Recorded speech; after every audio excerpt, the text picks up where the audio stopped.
Bonjour à tous et bienvenue pour ce webinaire sur la thématique donc du retour d'expérience d'une chef d'entreprise. Alors, nous avons le plaisir d'accueillir aujourd'hui Christelle Arvor qui a créé une boutique et va vous présenter son activité et surtout vous faire bénéficier de son retour d'expérience. Alors, avant de commencer, juste quelques petits aspects techniques concernant la plateforme. Donc, vous ne pourrez pas directement interagir en prenant la parole, puisque vous ne pourrez que entendre la conversation et puis les échanges. Par contre, vous avez à disposition un certain nombre d'onglets en haut de la vidéo. Vous avez sur la droite un petit onglet chat qui vous permet en fait d'échanger et de discuter entre vous. Voilà, vous pouvez vous saluer, échanger, vous apporter des informations mutuelles. Vous avez ensuite un onglet questions qui va vous permettre de poser des questions à notre invité du jour. Donc, on pourra également vous répondre via cet onglet. Donc, je vous invite en fait à faire des petits tests, utiliser le chat, utiliser questions pour voir si tout fonctionne bien. Et puis, donc, nous avons Agnès qui est en support, qui va se présenter tout à l'heure, qui répondra soit directement à vos questions, soit pourra nous les faire remonter pour que ce soit plus interactif et que vous puissiez avoir donc, des retours à vos interrogations. Alors, nous allons faire un petit tour d'écran pour que chacun d'entre nous se présente. Je te laisse peut-être commencer, Agnès. Oui, bonjour, Agnès Tosten. Je suis donc conseillère formatrice à BGE Morbihan depuis 17 ans. Et donc, cet après-midi, je vais essayer de répondre à un maximum de questions que vous pouvez avoir. Et les questions qui reviennent le plus, on pourra les poser directement à Christelle. Voilà. Alors, nous avons en support normalement Stéphanie. Donc, si vous voyez Stéphanie Lagarès qui répond aussi directement à vos questions, ne soyez pas surpris. Voilà, elle sera également en support informatif. Je vais me présenter, puis je vous laisserai la parole, Christelle, après. Donc, moi, c'est Anne-Marine Douget. Donc, je fais partie de la BGE Finistère. Donc, je suis ravie d'être votre animatrice du jour. Je voulais juste vous préciser une petite chose avant de commencer. Si vous vous faites déconnecter ou que vous avez le souhait de reprendre tranquillement le contenu de cet échange, à la fin du webinaire, vous allez recevoir un replay qui sera consultable. Donc, ça vous permettra de reprendre tous ces éléments à tête reposée. Christelle, je vous laisse la parole si vous voulez bien vous présenter, nous expliquer un petit peu quelle est votre activité et puis un petit peu votre parcours. Bonjour, donc moi je m'appelle Christelle Arvor. J'ai aujourd'hui 56 ans et j'ai créé une franchise Diète Plus sur Douarnenez. Donc, une franchise Diète Plus, c'est quoi? C'est un centre spécialisé dans le rééquilibrage alimentaire pour les gens qui ont des kilos à perdre et qui ont quelques kilos superflus. Donc, le principe de Diète Plus, c'est que c'est une méthode qui associe les compléments le rééquilibrage alimentaire, donc gestion de l'alimentation, le coaching, et c'est surtout ce qui m'a intéressée. Aujourd'hui, je suis coach Diète Plus spécialiste en rééquilibrage alimentaire. Et donc, on associe une méthode avec des conseils sur l'alimentation et bien sûr des compléments alimentaires adaptés.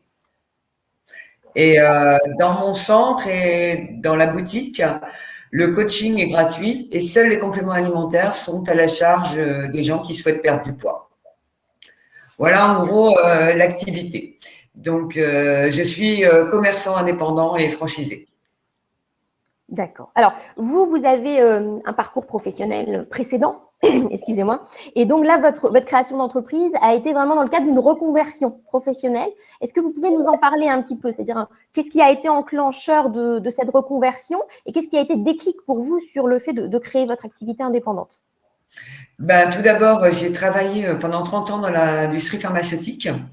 J'ai été déléguée médicale, après j'ai été chargée des systèmes d'information marketing-vente. J'ai également été training manager, formateur réseau, pour finir comme responsable commercial en médecine nucléaire. Et j'ai rencontré mon époux un petit peu tardivement.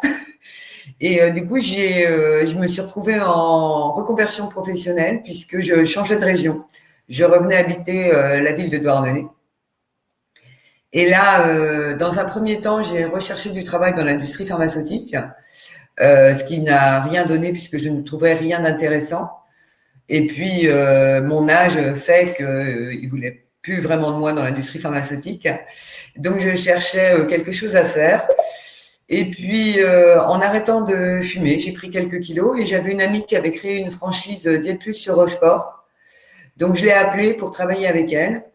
Et bon, d'abord, j'ai adhéré à la méthode. Et ensuite, en discutant, je me suis dit que ce travail de coach en rééquilibrage alimentaire, c'est quelque chose qui me plairait beaucoup. Et donc, je me suis renseignée et j'ai complètement adhéré à la création et d'entreprise. Et j'ai eu envie de créer mon centre. D'accord. Voilà. Est-ce qu'il y a quelque chose de particulier qui a fait le déclic? Parce que voilà, vous avez passé la majorité de votre parcours professionnel dans le salariat, puisque vous étiez toujours salarié. Et à un moment donné, bah, vous vous êtes dit, maintenant j'y vais, quoi. Je passe vraiment sur Est-ce que vous avez eu des craintes, des points sur lesquels vous avez dû travailler finalement pour franchir ce cap? Oui, il y a eu bon, tout d'abord le cap pour être franchisé indépendant. Ça a surtout été que j'étais plus sûre d'avoir envie de toutes les contraintes qu'il y a à l'intérieur d'une société et que j'avais envie d'être indépendante. J'étais arrivée, voilà, j'avais plus envie de toutes ces contraintes, de recommencer les énièmes lettres de motivation, les kilomètres, parce que je faisais beaucoup de kilomètres en tant que responsable commercial. Et envie de faire vivre aussi la ville où j'étais revenue habiter, qui est la ville de mon enfance. Donc ça a été un petit peu le déclic. Et puis, moi, ce qui m'a plu avant tout, c'est le travail de coach. Donc, il fallait être franchisé, créer son entreprise. C'était pas un problème. À la limite, j'avais envie de créer quelque chose. Et ça m'a plu énormément. D'accord. Et ce déclic, ça a été déjà ce travail qui me plaisait. D'accord. Le métier, en fait, déjà, le contenu de ce que vous faisiez. Tout à fait, oui. D'accord, parce que de ce que vous alliez faire, du coup. De ce que j'allais faire. Le métier, c'est hyper important. Tous les jours, quand je viens au centre, j'ai plaisir à venir, j'ai plaisir à rencontrer mes clientes, j'ai plaisir à les aider. Et c'est le plus de ce travail. Et quand tu as créé une entreprise, bien sûr, on a peur, parce qu'on a peur, c'est un gros investissement, d'autant plus quand on passe par une franchise. Voilà, mais bon, à un moment, j'avais envie de prendre ce risque et de me lancer et de faire quelque chose de nouveau. D'accord. Christelle, vous l'avez peut-être déjà dit, mais il y a Virginie qui nous demande depuis combien de temps que vous êtes chef d'entreprise? Depuis le 1er décembre 2020. Ok. J'ai ouvert le 1er décembre 2020, en pleine crise sanitaire. Qu'est-ce que vous retirez du coup, Christelle, de ces premiers mois finalement d'activité? Parce que là, ça fait un peu plus de 6 mois maintenant que vous avez lancé votre activité. Qu'est-ce que vous retenez là de ces premiers mois? Parce qu'en plus, dans un contexte avec une situation sanitaire tendue. Oui. Ce que je retiens, c'est déjà, la première chose, c'est que je ne regrette rien et je suis ravie de ces premiers mois d'activité. Que les échanges que j'attendais avec la clientèle sont là et sont très sympathiques. En revanche, ce qu'on retient, c'est que c'est vrai que l'année est spéciale avec la crise sanitaire et que rien n'est pareil que les autres années. C'est-à-dire que moi, j'ai vu mon activité qui démarrait bien au départ. Ensuite, ils ont annoncé un confinement, un couvre-feu à 18h. On a vu l'activité stagner. C'est reparti à 19h. Ah, c'est remonté un petit peu. Et puis après, il y a eu le confinement où c'est redescendu. Et puis maintenant que c'est déconfiné, ça repart tout doucement et de manière un petit peu différente. D'accord. Voilà. Et je vous en prie. Non, je disais ce que vous me disiez là juste avant qu'on commence, c'est que finalement le maître mot là, c'est pour vous, c'est aussi l'adaptation, parce que cette année étant quand même 2020 et 2021 sont des années un peu particulières où il est compliqué d'avoir des années de référence par rapport à d'autres activités ou d'autres années précédentes. Tout à fait, c'est une année qui est complètement bizarre en termes de chiffre d'affaires. Généralement, et j'avais les retombées de la franchise et des autres coachs Diète Plus avec qui j'ai des échanges, le mois de juin est un très bon mois de juin. Là, cette année, ça a été un mois très, très poussif dans tous les centres Diète Plus. parce qu'avec le déconfinement, les gens ont plus envie d'aller sur les terrasses, de revoir leurs amis, de revoir du monde et de vivre, plutôt que d'avoir des contraintes pour rééquilibrer son alimentation et perdre du poids. Ouais, Donc, c'est une année vraiment spéciale. On ne peut rien prévoir, quoi. Donc, il faut s'adapter en permanence. Voilà, c'est… En plus, bon, moi, je n'ai pas de référence parce que j'ai ouvert au 1er décembre 2020. Oui. Je n'ai pas les références de l'année dernière. L'année dernière était déjà une année spécifique. Donc, c'est vrai que d'avoir des échanges avec d'autres franchisés, commerçants indépendants, ça me permet un petit peu de comprendre et pas trop de me poser de questions, parce que sinon, je m'en poserais énormément. Parce que quand on vous dit généralement, les gens, ils souhaitent perdre du poids avant les vacances et les mois de juin sont des très bons mois, et que vous voyez arriver le mois de juin et que là, c'est très calme. Oui. On a tendance à se remettre tout le temps en question, parce qu'il faut tout le temps se remettre en question. Qu'est-ce que j'ai mal fait? Qu'est-ce qu'il faut mieux refaire? Qu'est-ce qu'il faut changer? Surtout sur une première année d'activité. Et là, ça rassure d'avoir l'avis d'autres franchisés. D'accord. Christelle, on a pas mal de questions justement par rapport à la franchise, puisque certaines personnes nous disent, voilà, pourquoi avoir choisi la franchise? Pour vous, c'était plus sécurisant? Est-ce que du coup, il y avait un investissement plus important, mais qui était justifié au regard, comme vous le disiez, du réseau ou d'un concept? Voilà, qu'est-ce qui a fait que vous avez choisi une franchise plutôt que de vous lancer complètement en indépendante? J'ai choisi la franchise parce que c'est une méthode, la méthode Diète Plus pour le rééquilibrage alimentaire. Moi, je ne suis pas diététicienne de métier. J'ai été formée à la méthode Diète Plus, coach en rééquilibrage alimentaire. Donc, j'ai choisi parce que, j'ai adhéré à la méthode. 2, il y avait un échange entre d'autres franchisés. J'ai une formation permanente et continue. C'est-à-dire, j'ai des ateliers de formation très réguliers et aussi des formations continues une fois par an qui sont obligatoires. Alors, c'est vrai que tout ça a un coût et que les coûts étaient plus importants, mais je ne pouvais pas créer un centre de rééquilibrage alimentaire sans être diététicienne, sans le soutien de la franchise. C'est un point qui est quand même essentiel parce que j'ai été formée, j'ai eu des formations très régulières et ça continue. J'ai de l'e-learning en permanence et j'ai un échange avec d'autres franchisés. D'accord. Et c'est votre propre expérience personnelle? Oui, pardon. Les produits, ce qui est aussi important, c'est qu'on vend du complément alimentaire et les compléments alimentaires dans la franchise sont tous validés aux normes, ne sont vendus que dans les centres Diète Plus et pas sur Internet, et que ce sont uniquement des produits naturels. Et ça, c'est quelque chose qui est essentiel pour moi. Vous y avez adhéré à cette méthode déjà d'un point de vue personnel avant de vous engager professionnellement? Oui, j'ai essayé la méthode, j'avais pris une quinzaine de kilos en arrêtant de fumer, donc j'ai essayé la méthode, j'en ai perdu 10. Et puis après, j'ai tellement adhéré que j'ai voulu créer mon centre. Et entre le moment où vous avez eu l'envie de du coup vous-même devenir franchisé, on va dire l'idée peut-être, ou l'envie, et le moment où vraiment le projet s'est concrétisé, il s'est passé combien de temps? Vous avez été accompagné, aidé financièrement? Comment ça s'est passé?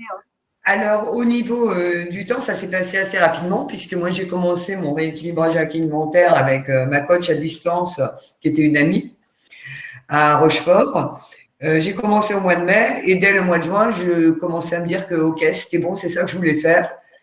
Et dès le mois de juin, on a commencé à regarder pour créer des locaux, à voir pour les budgets comment ça pouvait se passer, les droits d'entrée de la franchise, combien c'était, à échanger beaucoup puisque j'ai été parrainée du coup par Diète Plus Rochefort. Et donc, après, entre le moment où on a trouvé le local et l'ouverture, il n'y a eu que 5 mois. Et donc là, ça a été les contacts avec Madame Douget, Anne-Marine à la BGE, avec plein de gens. Je me suis renseignée avec Pôle emploi, je me suis renseignée tout autour. Après, ça a été monter le business plan, monter le prévisionnel et puis aller voir les banquiers. D'accord. Est-ce que vous avez été sollicité d'autres organismes que les banques pour vous aider à financer votre projet? Il y a eu France Initiative Bretagne qui m'a soutenue. Et donc, j'ai connu par l'intermédiaire de la BGE d'ailleurs. Et autrement, les banques, et puis c'est tout. Et puis les quelques renseignements que l'emploi. Et puis votre apport personnel aussi, je suppose. Oui, j'avais un apport personnel. Comme j'étais en reconversion professionnelle, que j'avais été licenciée, mon apport personnel a correspondu à ma prime de licenciement. Point final. D'accord. Et Christelle, est-ce qu'en parallèle, vous aviez fait des demandes de subventions parce qu'on nous posait aussi une question d'autres demandes de subventions ou d'autres types d'aides que vous avez été sollicitées? On nous demandait des aides régionales, départementales ou publiques de manière globale? Non. Non, si, j'ai eu l'aide parce que j'ai une reconnaissance de travailleur handicapé. Donc, j'ai une prime âge fixe puisque grâce à ma reconnaissance de travailleur handicapé. Mais autrement, je n'ai pas sollicité ni la région ni le département. D'accord. Donc, c'est les banques. La banque a mon apport personnel, la banque et ma prime AGFIP. D'accord. Au niveau de la franchise, alors vous disiez tout à l'heure que ça a un coût. Peut-être que vous pourrez nous donner quelques indicateurs de coût, parce que c'est vrai que je pense que ça peut être très varié d'une franchise à une autre. Est-ce que vous pouvez nous expliquer un peu ce que ça apporte en fait d'adhérer à une franchise? Parce que j'imagine qu'il y a des services, il y a des prestations, il y a des choses qui sont proposées en dehors de la méthode et des produits qui sont vendus par vous dans la boutique. Ça apporte que j'ai un animateur, si j'ai une question particulière, je peux tout le temps lui poser. Ça apporte, j'en parlais tout à l'heure, la formation continue. Ça apporte l'échange avec les autres franchisés. Et ça apporte aussi un critère de confiance pour les clients parce que c'est du sérieux derrière. Donc moi, ce qui m'a plu, c'était vraiment cet échange avec les autres franchisés, avoir un animateur et des formations continues. D'accord. Et en termes Est-ce qu'il y a des engagements vis-à-vis de lui, de votre franchiseur en termes d'exclusivité Oui. Dans mon centre, ne sont vendus exclusivement que des produits Diète Plus. J'ai rien droit de vendre d'autres. On signe pour respecter des critères, c'est-à-dire l'agencement des centres. C'est-à-dire que vous allez dans le centre de Concarneau, de Quimper, de Landerneau, de Carcassonne ou de n'importe où, tous les centres Diète Plus sont faits sous le même modèle. Donc, vous avez l'ameublement qui est obligatoire. Vous êtes obligé de prendre les meubles Diète Plus, les produits Diète Plus, de mettre les plantes Diète Plus. On est tout Diète Plus, tout l'aménagement, la vitrine, tout. C'est obligatoire. Et les droits d'entrée dans la franchise, pour être franc, ils ne sont pas si énormes que ça parce qu'ils sont de 7 500 €. Mais en revanche, il faut compter 50 000 euros d'investissement quand vous ajoutez les meubles, le stock de départ, le logiciel caisse, les logiciels informatiques, les logiciels de gestion client. Ça monte très, très vite. Puisqu'on est ça peut monter vite. Après, certains leur posent la question mais vous avez quand même bien créé votre propre entreprise. Ah oui, c'est mon entreprise. Je suis commerçant indépendant. Moi, mon entreprise s'appelle Des Aides Équilibre. Et c'est uniquement l'enseigne qui est Diète Plus. On nous pose une question qui est assez intéressante aussi, c'est un peu quel est l'ordre dans lequel vous avez monté votre projet? C'est-à-dire, est-ce que vous avez d'abord cherché votre local? Est-ce que vous avez rencontré la BGE? Est-ce que vous êtes parti en formation? Est-ce que vous avez fait la demande à la franchise? Dans quel ordre vous avez monté un peu tous les éléments du projet? Tout d'abord, j'ai découvert ce travail de coach en rééquilibrage alimentaire qui me plaisait énormément. À partir de là, j'ai échangé avec ma marraine à Rochefort, qui est son centre Diète Plus. Après, on a commencé à regarder dans la ville où étaient les locaux. Ensuite, j'ai eu un contact avec Pôle emploi pour savoir comment ça allait se passer. Derrière, les contacts avec BGE, les contacts avec les banques, et puis c'était parti, quoi. Par contre, j'ai fait toutes les formations possibles et inimaginables, tous les ateliers mis en place par la BGE sur la création d'entreprise, sur avant, comment et après. J'ai suivi absolument tous les ateliers. Donc, pendant 6 mois, ça a été un peu dans ce sens. Est-ce que j'ai répondu à vos questions? Ça vous va? C'est très bien. Et est-ce que du coup, il y a des contraintes peut-être aussi en franchise du coup? Comment vous voyez les choses? Parce que là, vous nous avez parlé de beaucoup d'avantages finalement. Est-ce qu'il y a des points sur lesquels vous dites, bah voilà, une franchise, ça apporte plein de choses, mais il y a aussi des points sur lesquels, voilà, il faut être vigilant ou il faut aussi accepter la règle du jeu? Alors, il faut accepter la règle du jeu, mais il faut être vigilant. Puis, il faut savoir que au niveau de la franchise, bah, quand vous avez tout obligatoire, bah, c'est un certain coût, donc ça diminue votre marge. Donc, ça veut dire qu'il va falloir que vous travaillez un petit peu plus pour gagner votre vie, quoi. Parce que ça réduit les marges, quoi. Il faut, quand il y a tel fascicule à distribuer à tel moment de l'année, bah, il faut le faire et c'est un coût. Tout a un coût. D'accord. Je dirais que ça, c'est le côté un peu négatif. Je m'attendais à avoir une marge un petit peu plus importante. Ok.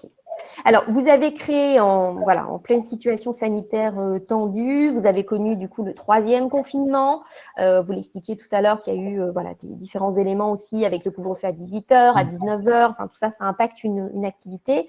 Avec un peu de recul maintenant, qu'est-ce que vous retirez là de cette situation et est-ce que ça a impacté votre activité? Comment vous êtes adapté à ce type de situation? Bah, moi, j'avais créé ça a été facile de m'adapter. D'abord, j'ai eu la chance de ne pas être obligée de fermer puisque on vend des compléments alimentaires, donc on a un code alimentaire. Donc, j'ai pu rester ouvert pendant le 3e confinement. Donc, ça, c'est quelque chose d'important.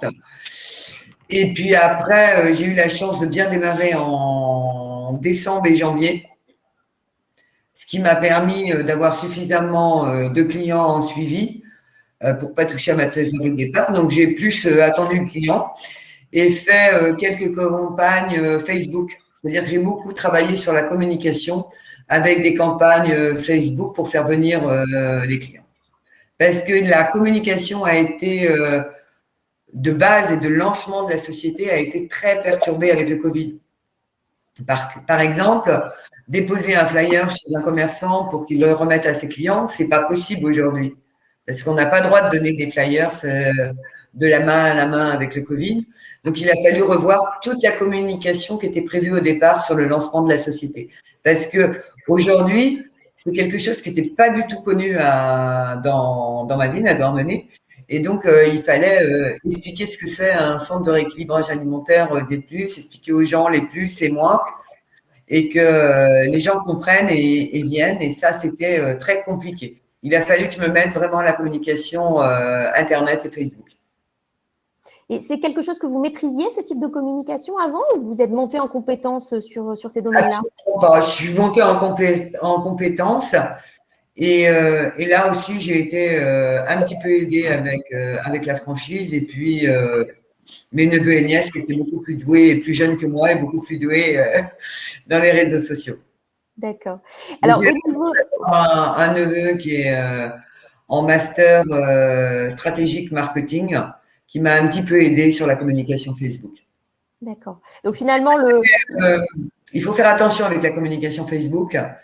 Il faut bien rester dans les normes. Mais ça a été le seul moyen des communications de pub par Facebook de faire connaître l'entreprise et un peu les journaux. Et est-ce que vous pouvez nous en dire plus là quand vous nous dites qu'il faut faire attention à quel point, par exemple? À la communication, parce que Facebook, quand vous travaillez sur Facebook, sur des publications, selon ce que vous notez sur Facebook, ils peuvent très bien refuser votre publication. D'accord. Et de refuser de booster votre publicité. Parce qu'il y a un mot qui ne convient pas et d'autres, ils sont relativement prudents. Donc, c'est important de bien choisir ces mots et de choisir une communication adaptée. Parce que ça peut aller très vite dans un sens comme dans l'autre. D'accord. Alors, là, j'ai plusieurs questions à vous poser. La première, c'est, vous disiez que vous aviez réadapté votre plan de communication. Qu'est-ce qui vous a donné, enfin, qu'est-ce que vous avez mené comme action? C'est-à-dire, alors là, on parle de la communication Facebook, mais est-ce que vous avez choisi plus de communiquer par certains groupes, plus certaines entreprises, des particuliers? Comment vous les avez choisis? Enfin, comment vous avez pris les décisions en termes de communication? La première décision, ça a été de contacter les journaux locaux. Donc, j'ai contacté les journaux locaux pour qu'il y ait, puisqu'on a la chance, nous, dans la ville, quand un nouveau commerce s'ouvre, de pouvoir avoir un article dans le journal, Télégramme, Ouest France. Donc, j'ai contacté les 2 journaux pour que un journaliste vienne faire des photos du centre et fasse paraître un article. J'ai contacté certains CE. D'accord. J'ai contacté l'amicale de l'hôpital. J'ai contacté le CE de certaines usines pour proposer une remise pour tous les salariés. Et on a mis quelques flyers, mais pas beaucoup parce que ça donne pas grand-chose. J'ai été me présenter à tous les commerçants qui étaient ouverts. Tout le monde n'était pas ouvert. Donc, j'ai été me présenter et leur expliquer l'activité et éventuellement quand ils le souhaitaient à mettre dans le sac du client un flyers. Et je me suis présentée à l'association des commerçants. J'ai été me présenter à la mairie, à la Comcom. Et puis après, la communication Facebook. Et puis après, le passage aussi, le choix du local était important et je pense qu'on ne s'est pas trop mal débrouillé sur le choix du local, puisque j'ai eu pas mal de gens qui ont été attirés par le centre, par curiosité au départ, pour savoir ce que c'était. Et j'ai eu mes premiers clients, je dirais que les premiers clients, c'était au départ 30% le passage, 30% les articles journaux et 30% Internet. Ah oui, d'accord. Ok. Et après, c'est intéressant. les connaissances, la famille et autres. D'accord. Mais c'est intéressant de s'apercevoir finalement que vous avez fait vraiment des actions de communication très différentes les unes des autres et qu'on voit qu'en termes de résultats, on a eu quand même des proportions importantes pour chaque modalité finalement. Oui. Vous n'auriez pas pu atteindre un volume de clients aussi important si vous n'aviez pas mené toutes ces actions de communication en parallèle. La communication, elle est très importante et elle est nécessaire en permanence. J'ai relancé des campagnes Facebook, j'en ai fait une en décembre bien sûr. On en a relancé une en février et une autre en mai-juin. D'accord. Et j'ai eu la chance de paraître en plus dans le magazine de la ville au mois d'avril. Donc ça a fait des actions de communication à différents moments.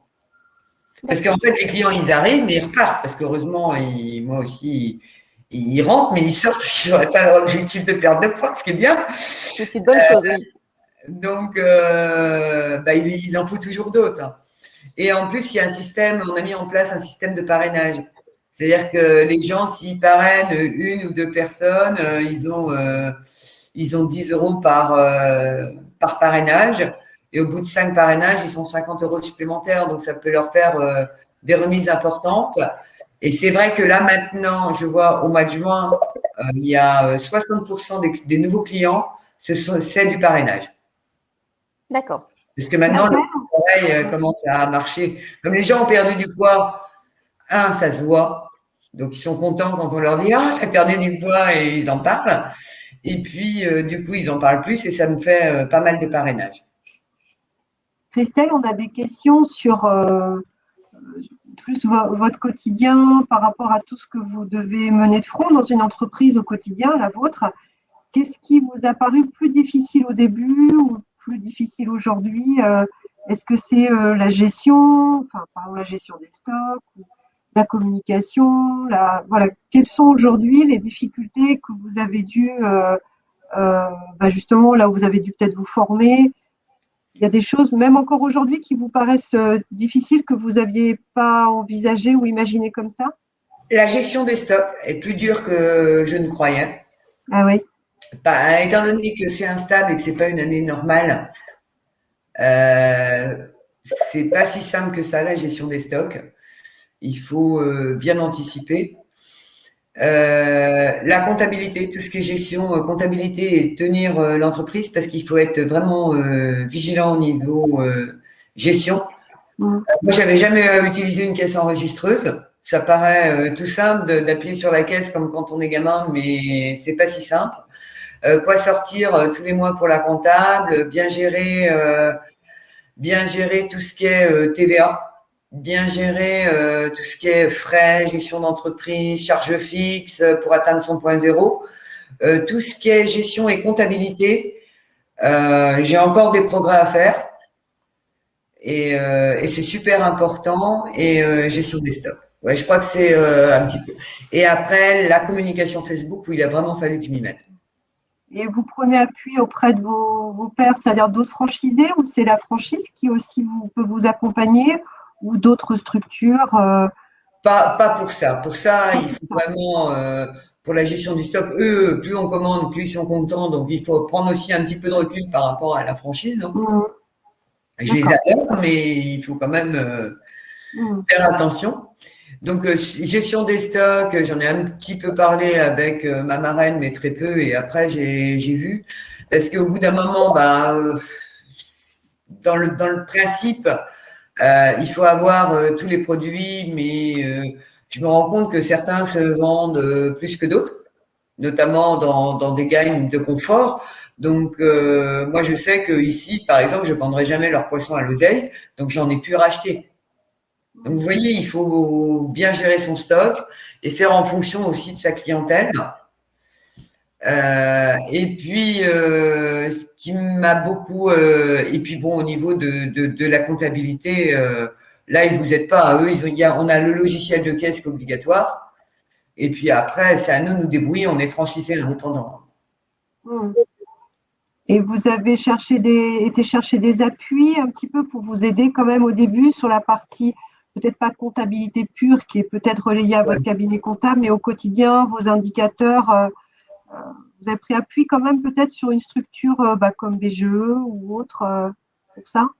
Oui, là-bas, déjà, je vous ai dit, hein, j'ai suivi toujours toutes les formations de la BGE pour m'y appuyer. Et puis, quand j'ai eu des questions, j'ai surtout beaucoup échangé avec les autres franchisés. Oui, d'accord. Beaucoup échangé. Le réseau était important quand même. Ouais. Le retour des expériences et le réseau, le fait de ne pas être seul. Bon, l'activité est spécifique, mais par exemple, quand j'ai une cliente qui fait tout bien et qui ne perd pas de poids, je suis contente d'avoir en contact d'autres commerçants indépendants franchisés parce on a tous créé notre entreprise. Hein. On est tous commerçants indépendants. Donc, on a le recul aussi vis-à-vis de la franchise. Et c'est important d'échanger. Les gens qui étaient avec moi en formation, on échange toujours ensemble. Alors, vous me disiez aussi quand on préparait ce webinaire donc, que c'était important voilà, de ne pas rester isolé et seul hein, quand on est chef d'entreprise et qu'il y a des jours où ça fait du bien de passer un coup de téléphone à d'autres chefs d'entreprise. Mais vous me disiez aussi que vous aviez eu un soutien de votre entourage. Vous parliez de votre neveu et de votre nièce, mais aussi de votre conjoint.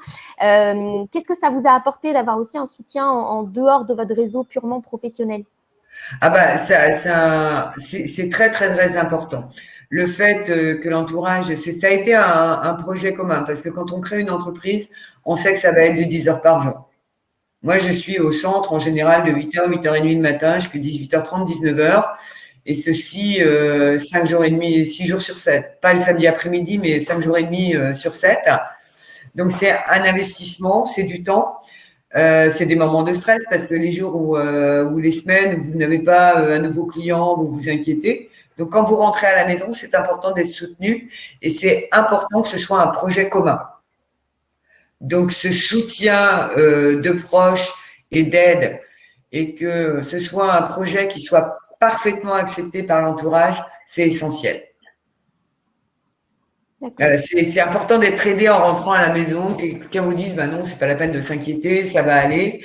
Et puis quelqu'un qui accepte les contraintes de l'absence et du temps que ça va prendre. Parce qu'on a moins de vacances que quand on est salarié. Hein. Si on veut que ça marche, il faut vraiment s'investir. Et puis vous me disiez également que votre organisation personnelle est aussi impactée parce que parfois le dimanche vous êtes mobilisé, parfois vous rentrez le soir, vous êtes très fatigué, donc voilà, vous devez aussi vous organiser hein, à titre personnel. Qu'est-ce que vous en aviez conscience de ces aspects organisationnels là avant de vous lancer? Oui, oui, j'en avais conscience, mais je dirais, moi j'en avais conscience parce que par rapport à mon parcours professionnel auparavant j'étais, je vous ai dit commercial grand compte dans l'industrie pharmaceutique, et donc j'étais en déplacement du lundi au vendredi. Donc j'avais toujours eu un temps de travail assez important et beaucoup d'organisation. Mais mon mari, qui avait pris l'habitude à ce que je sois tous les soirs à la maison pendant un an et à faire plein de choses, il fallait quand même qu'il comprenne bien que ça allait changer les habitudes. Donc j'avais bien conscience de ça, mais il a fallu que l'entourage aussi en soit bien conscient et qu'on en discute beaucoup avant. Parce que ça a changé, hein. Je ne peux plus passer mon temps. Quand vous rentrez le soir, souvent je suis exténuée. Je suis fatiguée un peu comme tout le monde, mais on fait moins de choses à la maison, on a moins de vacances, hein. On sait que les premières années, on va pas partir 5 semaines en vacances comme quand on est salarié. Donc ça, c'est des choses qu'il faut accepter. Il faut que l'entourage soit conscient qu'on va être moins disponible aussi pour eux. D'accord. Parce que ça prend 80% de notre temps, quoi. Et du coup, qu'est-ce qui équilibre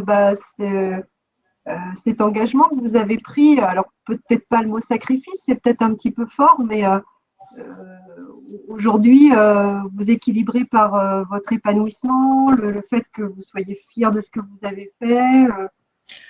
Par l'épanouissement, donc moi j'ai beaucoup de satisfaction avec mes clientes parce que c'est un travail de coaching, donc j'ai vraiment beaucoup d'échanges, donc je suis ce job de coach me plaît énormément.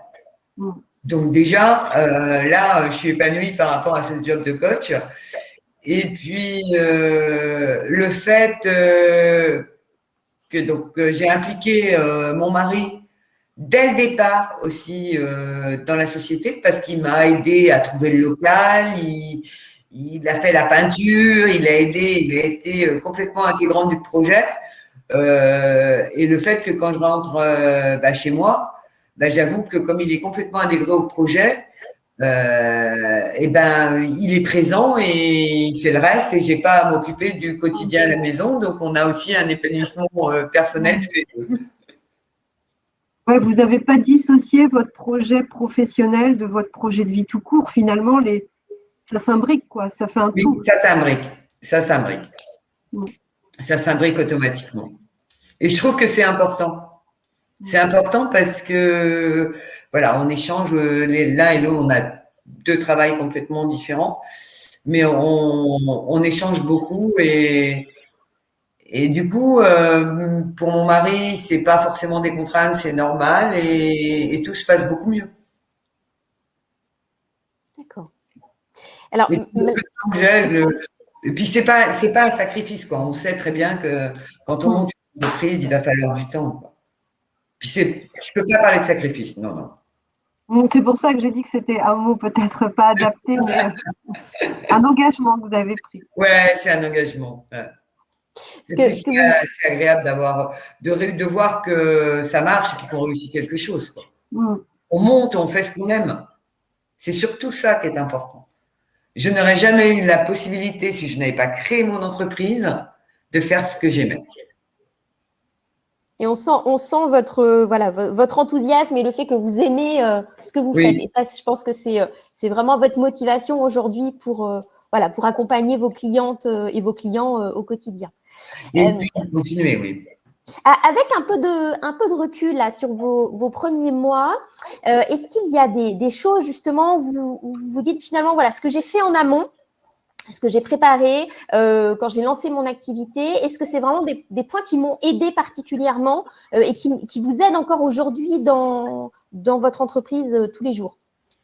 Ah oui, ce qu'on fait au départ, tout ce qui est le prévisionnel, monter les prévisionnels, les plans de financement, les plans de communication, tout ça, ça aide. Moi, de temps en temps, quand j'ai un souci, de temps en temps, je retourne dans mon prévisionnel, je retourne dans mon plan de formation, je retourne dans mon plan d'action, je retourne dans mes formations. Telle assurance, est-ce que j'ai bien fait? Je retourne dans ma formation sur les assurances que j'ai eues. Voilà, toutes ces choses-là, c'est important. La création de société, tout ce qui est fait avant d'ouvrir, c'est super important. Et ça nous sert, hein. Et il faut regarder, parce que bien sûr, sur le coup, ça nous paraît évident, Mais une fois qu'on est dans son job et dans sa société, ben on a oublié des fois ce qu'on s'est dit 3-4 mois avant parce qu'il y a eu plein de choses.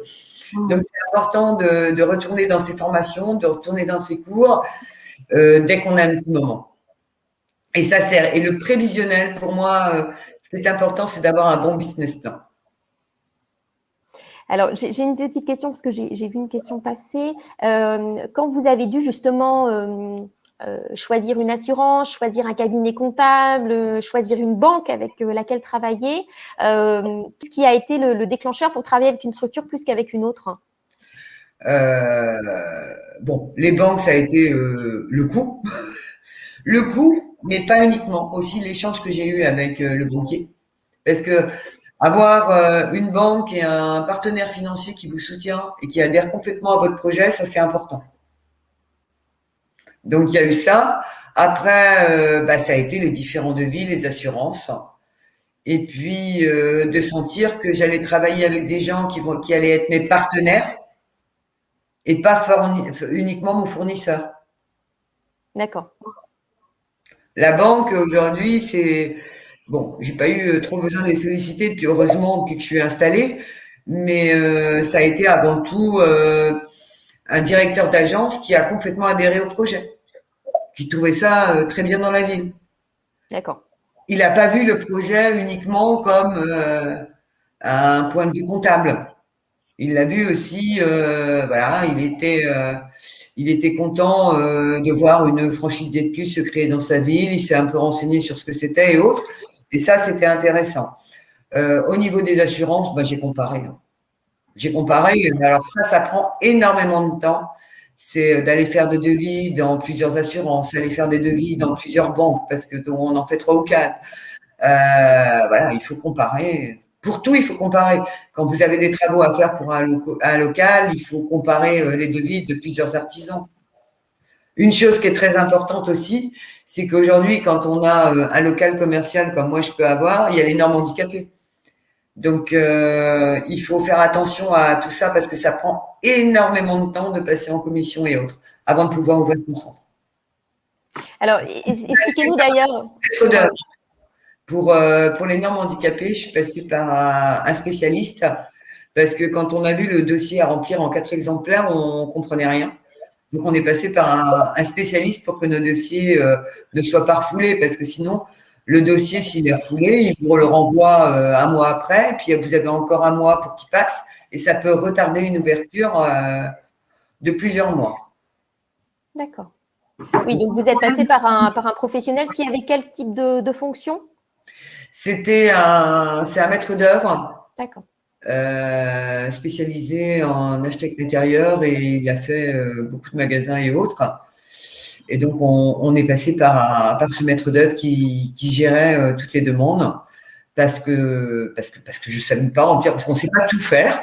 Et donc, ça, c'est vraiment quelque chose, moi, c'était du chinois, le mètre carré, le truc, la dimension.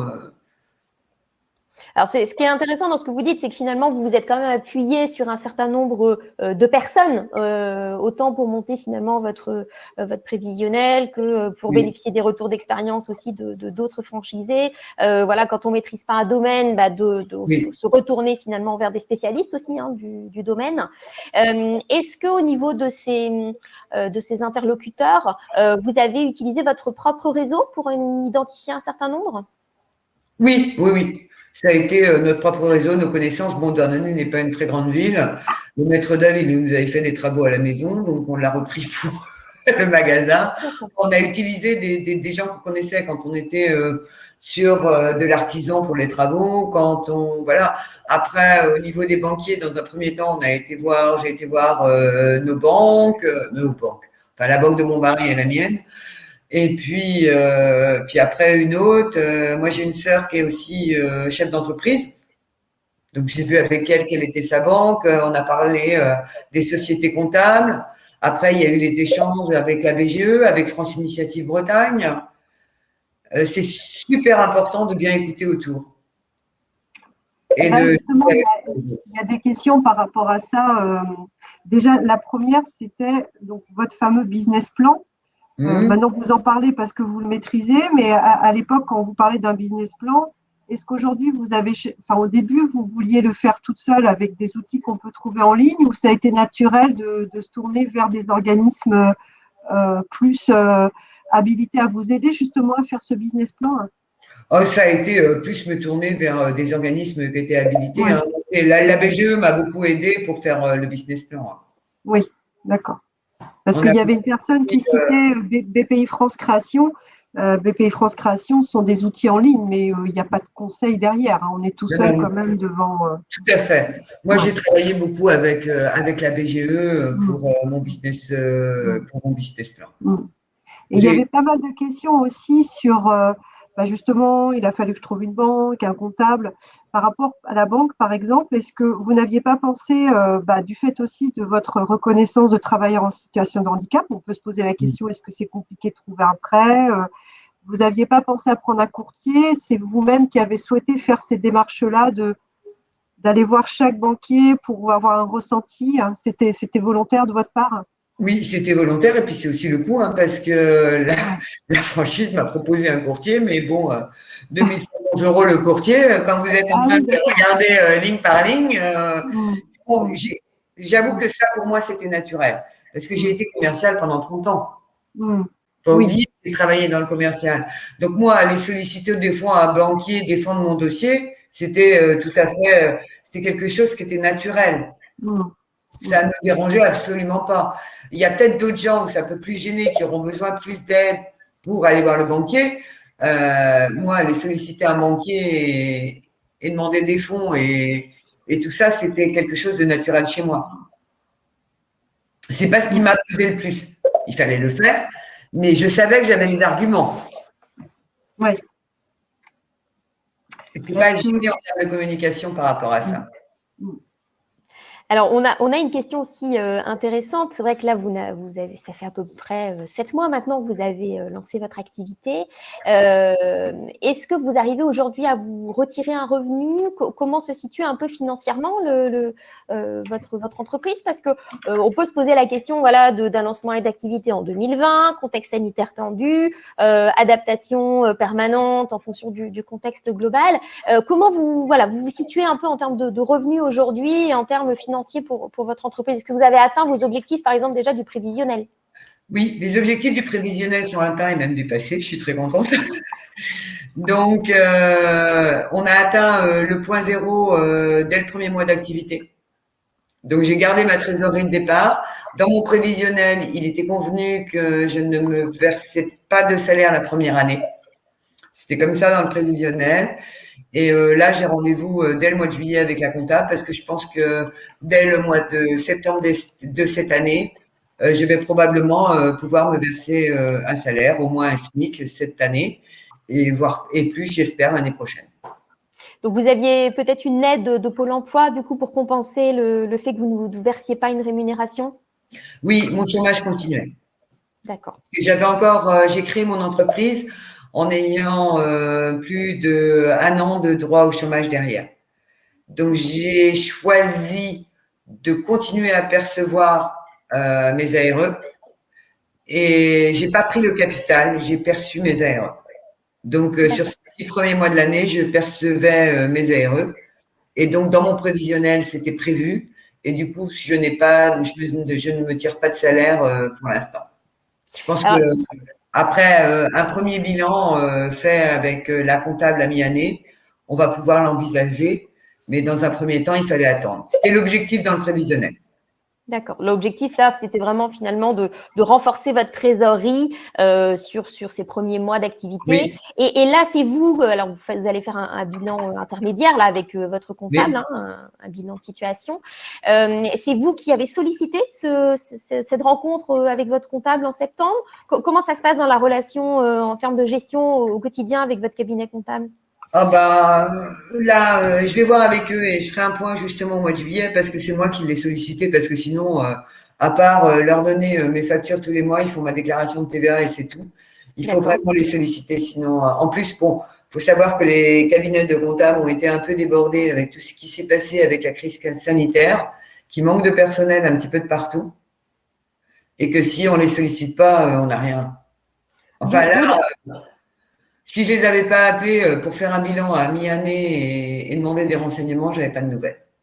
D'accord. Donc, d'où l'importance de ce que vous disiez tout à l'heure, finalement, de maîtriser quand même un certain nombre d'indicateurs dans votre prévisionnel, de bien vérifier, en fait, tous vos indicateurs de gestion au quotidien pour pouvoir anticiper aussi les questionnements et la sollicitation de votre cabinet comptable.